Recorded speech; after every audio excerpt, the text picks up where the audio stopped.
بسم اللہ الرحمن الرحیم۔ السلام علیکم۔ آج ہم بک لیگل سٹڈی کے لیسن پلان نمبر 12 اور دفعہ نمبر 298 298 کے بارے میں بات کریں گے، جس میں ہے کہ پاک ہستیوں کی نسبت تحقیقی رائے زنی کا استعمال۔ میں ریپیٹ کر رہا ہوں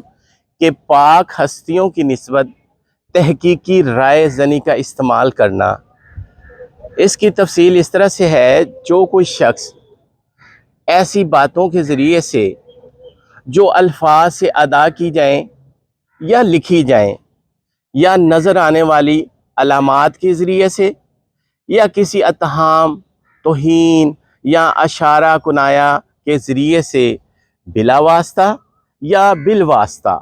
طور پر پیغمبر حضور پاک صلی اللہ علیہ وآلہ وسلم کی کسی بیوی ام المومنین یا ان کے خاندان اہل بیت علیہ السلام کے کسی رکن یا حضور صلی اللہ علیہ وآلہ وسلم کے متقی خلفائے راشدین یا فقہاء